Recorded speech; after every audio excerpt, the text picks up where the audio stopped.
Hello students, आज की इस वीडियो में आज मैं कक्षा 12वीं वाले विद्यार्थियों को आज जो हुआ है पेपर उनका प्रश्न पत्र दिखा रहा हूँ ना। तो ये ए सेट है, ए बी सी तीनों सेट मेरे पास है। तो पहले थोड़ा सा इसके बारे में जिक्र कर लेते हैं। देखो, ये जो टॉपिक है जिसे हम अपठित गद्यांश कहते हैं, है ना। तो मैंने कमेंट में बता दिया था कि अपठित गद्यांश जो मैं दूंगा वो आएगा नहीं, बेस क्लियर करने के लिए, इसलिए एक बार देख लेना। अब भाई मैं दे रहा हूँ, वो नहीं आ रहा है, तो समझ जाओ कि वो आपके परीक्षा बोर्ड परीक्षा सार ना बुक में रहेगा, कहीं पे भी नहीं रहेगा, क्योंकि मैं तुम लोगों से ज़्यादा छानबीन करता हूँ। उसके बाद प्रश्न देता हूँ। अगर मुझे लगता है कि ये प्रश्न देने लायक है और आने लायक है तभी देता हूँ, है ना। मैं ये प्रूफ भी कर दूंगा। तो मैंने ब्रेस क्लियर करने के लिए दिया था पठित गद्यांश, और ये हमेशा बाहर से आता है, ये मैंने कमेंट में भी बता दिया था। जो लोग कमेंट पढ़े होंगे वो देख सकते हैं। कमेंट एक दो दिन पुराना भी है ना। तो मैंने पिन आउट भी कर दिया था, मतलब पिन इन कर दिया था।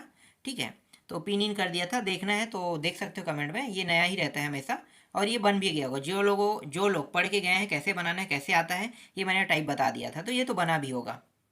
काव्यांश भी हमेशा नया आता है, और काव्यांश मेरे माइंड में बिल्कुल नहीं आता है ना। तो अपठित काव्यांश भी बाहर से ही रहता है। तो अपठित काव्यांश मैंने कुछ दिया था पढ़ने के लिए, पढ़े भी होंगे। मैंने अभी इसे चेक नहीं किया है कि आया है कि नहीं आया है, लेकिन मेरे हिसाब से हमेशा बाहर से आता है और हर साल नया आता है। अब निबंध पे जिक्र कर लेते हैं। निबंध जो है वो फंसा है, कहें एक हिसाब से कहा जाए तो। सबसे पहला मेरा जो मुख्य टारगेट में था प्रदूषण का, मैंने एकदम बार बार रिपीट करके बताया था कि प्रदूषण देख लेना। ये हो सकता है प्रदूषण से आएगा, लेकिन ये चेंज क्या करेगा, वायु के बारे में पूछ सकता है, ध्वनि प्रदूषण के बारे में पूछ सकता है ना। लेकिन इसमें क्या पूछा है, देखो, प्रदूषण वैश्विक चुनौती, मतलब हर प्रकार के प्रदूषण आ गया। आप पॉइंट में क्या क्या लिख सकते हो प्रदूषण में। प्रदूषण के जब लिखोगे तो वायु प्रदूषण होता है, ध्वनि प्रदूषण होता है ना। तो जितने भी प्रदूषण उनको लिख सकते हो। ठीक है, वायु ध्वनि। तो इसी तरीके से पॉइंट पॉइंट बना के प्रदूषण को लिख देना। फिर प्रदूषण में वो भी आता है आपका, क्या कहते हैं, पॉलीथीन उलीथीन वाला भी प्रदूषण के अंतर्गत आता है, तो उनको भी टॉपिक में बना सकते हो। क्योंकि प्रदूषण सिर्फ एक ही नहीं होता है, प्रदूषण होता है वाहनों से निकलने वाला धुआं भी प्रदूषण प्रदूषित होता है ना। और ध्वनि भी प्रदूषित होता है, प्लास्टिक के माध्यम से जमीन भी प्रदूषित होता है, रासायनिक खादों से प्रदूषण होता है। तो ये सारे टॉपिक लिख सकते हो, मतलब एकदम मज़ेदार टॉपिक जो है वो फंसा हुआ है।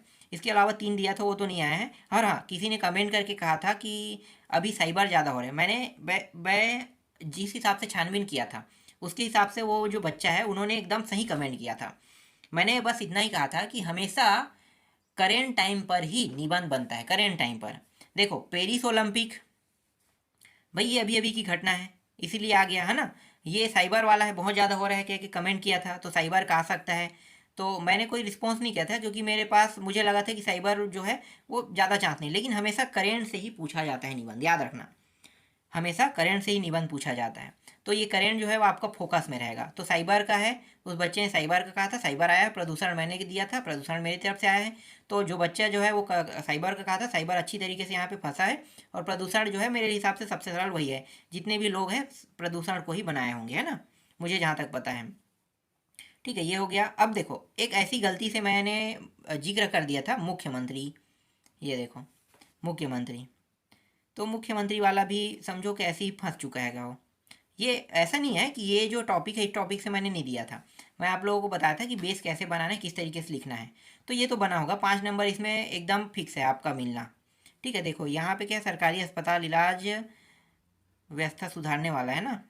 ये तो सरल सरल है, दोनों दोनों में से किसी को भी बना लो। और जिलाधीश महोदय को ही ध्यान आकर्षित करके सुझाव पत्र लिखना है। तो ये दोनों बना होगा। सबसे सरल बेरोजगारी वाला है, तो मैं इसमें तो किसी को कोई दिक्कत नहीं हुआ होगा, ये बन गया होगा। ठीक है, ये मैं बताया भी था, ये हमेशा नया आता है और नया ही आया है दोनों। ठीक है, अब बड़े प्रश्नों को देख लेते हैं। छोटे प्रश्न को तो मैं दिया ही नहीं था, छोटे प्रश्न में ज़्यादा छानबीन करना पड़ रहा था, इसलिए मैं 1 नंबर और 3 नंबर के एक भी प्रश्न नहीं दिया था ना। मुझे पता था कि 1 नंबर 3 नंबर में ज़्यादा पढ़ने की ज़रूरत नहीं है, कम पढ़ना पड़ेगा। लेकिन ऐसा नहीं लगा था कि मैं प्रश्न दे दूं, क्योंकि उसमें बहुत सारे अध्याय थे। अगर मैं देता तो कितना पढ़ते, और मैं कम करके देता हूँ, जो आ सकता है उसको ही देता हूँ ना। तो 4 नंबर देख लेते हैं, जो मैंने दिया था उसमें क्या क्या फंसा है। ये दो छोड़ दो, ये सब अपठित गद्यांश है, पद्यांश है ना, इसको हटा देते हैं। ये हमेशा नया आता है। ये कौन सा का है यार, हाँ ये भी उसी में क्या है। ठीक है, ये सब तो बन गया होगा। हाँ, अब आते हैं 4 नंबर में। देखो, 4 नंबर में तो ये एन वाला जो है, देखो एन का मैंने 2 दिया था। और व्यक्तित्व का विशेषता क्या है, अगर वो दोनों को मर्ज करके लिखे होगे ना तो यहाँ पे आपका 4 नंबर मिल जाएगा। ठीक है, एन का दिया था, ये कहाँ से आया मुझे नहीं पता, ये मैंने नहीं दिया था। ये अपनी ओर से बुक ने ऐड किया, ये मेरी ओर से नहीं था। एन वाला था, एन के 4 विशेषताओं के रूप में नहीं दिया था, लेकिन एन वाला 2 जो टॉपिक है मैंने आप लोगों को टिक कराया था। एन की अपनी किट डायरी वाला दिया था ना, तो उसको आपको क्या करना था, विशेषता में चेंज करना था। जिन लोगों ने पढ़ा होगा और उसे लिखा होगा तो विशेषताओं के माध्यम से उसी को पॉइंट बना के लिखना था। 4 विशेषता लिखना है और ये आसानी से आ गया समझो। इसी तरीके देखो पार्ट में जो प्रश्न है ना, उसमें प्रश्नों में बहुत सारे चेंजेस किया गया है और प्रश्न चेंज करके दिया गया है, तो मतलब नाम को चेंज कर दिया गया, उत्तर वही रहेगा, है ना। जो तुम पढ़ के जाओगे उत्तर वही रहेगा और वहीं से तुम्हें पॉइंट बनाना है, तो समझो कि ये वहीं से है। इसके बाद मैंने सिल्वर वाला भी मैंने बोला था, देखो ये रहा सिल्वर वाला भी बोल दिया था ना, तो ये देख सकते हो, ये सिल्वर वेडिंग सिल्वर वेड क्या है, सिल्वर वेंडिंग, है ना। तो इसको भी बताया था मैंने आप लोगों को, तो ये भी आया है समझो। तो ये तो आप लोगों से अच्छे से बना भी होगा, है ना। ये आसान है और ये बना भी होगा, ठीक है। ये फंसा है, अब मैं एक को मान सकता हूँ, दूसरा भी फंसा होगा, लेकिन मैं दूसरे को नहीं खोजूंगा। अगर एक फंसा है तो मेरे लिए इतना ही काफ़ी है ना, एक फंसा है तो एक काफ़ी है, बार बार 2-3 प्रश्नों की देखने की जरूरत नहीं है, एक से सब हो जाता है, ठीक है। तो एक काफ़ी हो गया, तो ए भी फंसा है समझो, तो इसमें भी 4 नंबर आपको आसानी से मिल जाएगा। तो 4 नंबर का मुख्य प्रश्न फंस चुका है समझो। अब देखो यहाँ पे मैंने बताया भी था कि मोहनजोदड़ो से आ सकता है ना, तो देख लो ये वाला, ये रहा। संस्कृति कला पढ़े हो कि नहीं पढ़े हो, वही तो लिखना है भाई। इसमें क्या क्या मिला है, 2 प्रश्न मैंने दिया था और इन्होंने नाम चेंज करके प्रश्न को दे रहा है, तो तुम लोग कैसे लिखे हो, नाम चेंज करके दिया हुआ है तो भाई नाम चेंज करके देता है, तो बस आपको समझना है कि सिंधु सभ्यता, देखो सिंधु और मोहनजोदड़ो दोनों से दिया था मैंने, है ना। तो आप लोग अगर लिखे होगे तो देखो, मोहनजोदड़ो से प्राप्त जानकारी के आधार पर सिंधु सभ्यता सामाजिक और सांस्कृतिक विशेषताओं का वर्णन, तो भाई यही तो आएगा ना, इसी को बताना था। और एक और था, आपके अनुमान में मोहनजोदड़ो की खुदाई में क्या क्या मिला है और वहाँ की बस्ती किस प्रकार होगी, अपने विचार दीजिए।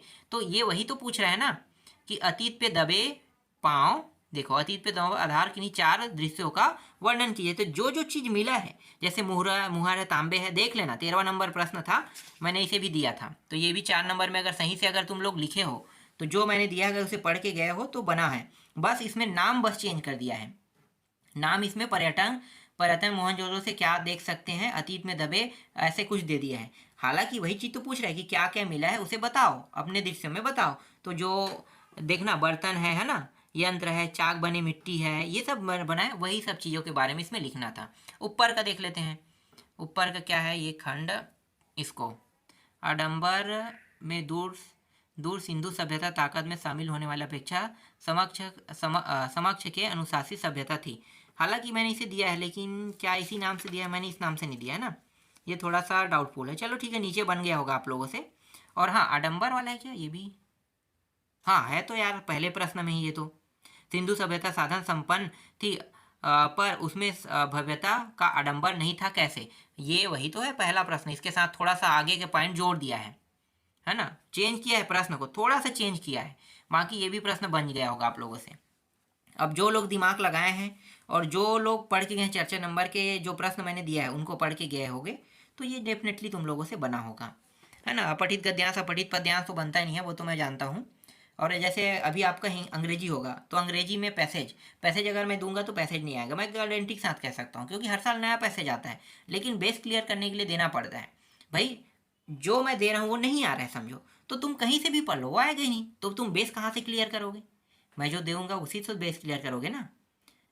तो यही चीज़ है, बेस क्लियर करना बहुत ज़रूरी है, तुम्हें जानना बहुत ज़रूरी है कि कौन सा प्रश्न इंपॉर्टेंट है, कौन सा नहीं है ना। तो आ सकता है, संभावना वाले को हम लेते हैं, और तुम लोगों से ज़्यादा मैं ज़्यादा छानबीन करता हूँ। और 3 नंबर का प्रश्न मैं जानबूझ के तुम लोगों को नहीं दिया हूँ, 3 नंबर 1 नंबर, क्योंकि इसमें और ज़्यादा मुझे ना छानबीन करना पड़ता, और बहुत ज़्यादा छानबीन करना पड़ता, और इसकी गारंटी कितना होता है, 0 हो जाता है, क्योंकि 1 नंबर 3 नंबर में गारंटी 0 हो जाता है। तो इस साल मैं ज़्यादा छानबीन नहीं किया हूँ, क्योंकि मेरे पास नया परीक्षा बोर्ड नहीं था, पुराना परीक्षा बोर्ड था, इसलिए पुराना परीक्षा बोर्ड से ही मैंने जितना मिल सका और जितना हो सका उतना मैंने दिया। और काफ़ी अच्छा भी प्रश्न आया है, आशा करता हूँ कि आप लोगों से अच्छे से बना भी होगा।